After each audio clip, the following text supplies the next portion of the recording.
అది చెప్పాలి కదా. అవును, చెప్పాలి. నువ్వు ఇప్పుడు విడగొట్టి చెడగొట్టే వాళ్ళ పట్ల వ్యతిరేకం కలిగి ఉంటాం. మీ నాన్న ఉన్నారా? ఉన్నారు లేదా? మీ నాన్న నరకానికి పోతాడు అంటే నీకు ఎట్లా ఉంటుంది? కోపం వస్తుంది. ఎందుకు వస్తుందంటే నువ్వు ఆయనకి పుట్టావు కాబట్టి. అవును కదా. అవును. ఈ దరిద్రపు వేధవలో మా దేవుని నమ్మకపోతే నువ్వు నరకానికి పోతావు అంటారు. ఆ పనికి మన పుస్తకం దేనికది? నువ్వు చూసావా? ఆడెవడో మెసేజ్ రానమ్మనవారు నువ్వు నరకానికి పోతావని పెట్టాడు. నేను వెంటనే ఫోన్ నెంబర్ పెట్టా. ఎందుకు? ఒరే నువ్వు అక్కడే ఉన్నావుగా, లొకేషన్ పంపించాను.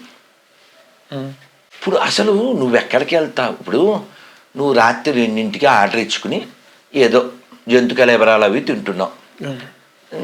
యాజ్ వెల్ విషర్ నాయన, మిడ్ నైట్ ఇట్లా తినకూడదు, not good for your health అని చెప్పచ్చు.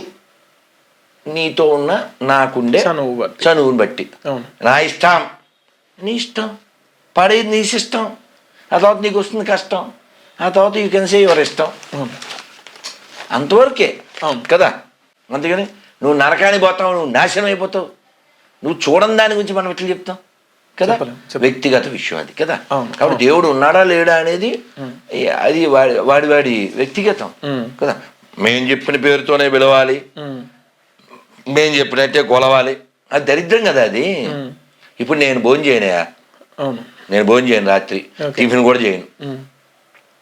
ఇప్పుడు మాట్లాడుతున్నాను కాబట్టి జ్యూస్ తాగుతాను, నీళ్ళు తాగుతాను, లేదా తేనె తాగుతాను, లేదా బెల్లం మొక్క తింటా. అంతవరకు అది నా ఇష్టం. Depend on my system. అవును. నువ్వు రాత్రి నువ్వు జంతువులు తినచ్చు, అన్నం తినచ్చు, టిఫిన్ తినచ్చు, దోశ తినచ్చు, డిపెండ్స్. నేను ఎందుకు తింటాను అనకూడదు కదా. అవును కదా కదా. తిండి శరీరానికి ఎలాగో దైవం ఆత్మకి మనసుకి అలాగా, అది వ్యక్తిగతం. నువ్వు చెప్పింది నేను చెప్పింది నువ్వు తింటావు. ఇప్పుడు రాత్రి తినద్దు, నీళ్ళు తాగి పడుకో అంటాను నేను. వినను.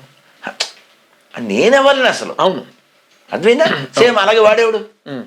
సో ఇదే క్వశ్చన్ నేను అడుగుతున్నా.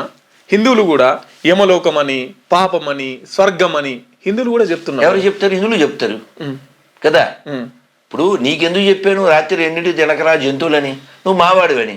రోడ్డు మీద పోయేవాడు చెప్పను కదా. కానీ దరిద్ర యాదవలో ఎక్కడ చెప్తారు? కొంపల దగ్గరికి వచ్చి చెప్తారు. మన అనంతపురం అక్కడ ఏదో సభ జరుగుతుంది హిందువులది. ఈ గొర్రెలు వీళ్ళు హిందువులు పుట్టిన యాదవలే. వీడు పెద్ద బస్సు చేసుకుని వచ్చేసారు. వస్తే మండింది వాళ్ళకి. ఎందుకు వస్తారు? ఎండిపోయిన శవాన్ని ఎందుకు నమ్మాలి? నువ్వు అడుక్కు తినేదా? నీ దేవుడు గొప్పోడైతే కొంపలో కూర్చో. కొంపల దగ్గరికి ఎందుకు వస్తావు నువ్వు కదా. ఎవరన్నా హిందూ వెళ్ళారా? ఎవరి కొంపకన్నా వెళ్ళారా? హిందువులు ఎవరి కొంపకన్నా వెళ్ళారా? ఎవరి సందులోకన్నా వెళ్ళారా? మా దేవుడిని నమ్ముకోండి, నమ్ముకోకపోతే నాశనం అయిపోతారు ఎక్కడన్నా చెప్పారా? చెప్పలేదు. ఎందుకు మనకు అవసరం లేదు. దైవం వ్యక్తిగతము. అవును. మీ వ్యాపారం అభివృద్ధి కావాలని కోరుకుంటున్నారా? అయితే వెంటనే క్యూనస్ ని సంప్రదించండి. Schools, colleges, banks, shops, office promotions, land promotions, political promotions, restaurant promotions, hospital promotions, పుట్టినరోజు వేడుకలు, శుభకార్యాలు, వ్యాపారాలు ఏవైనా, సందర్భం ఏదైనా ఇప్పుడే క్యూనస్ ద్వారా తెలియజేయండి.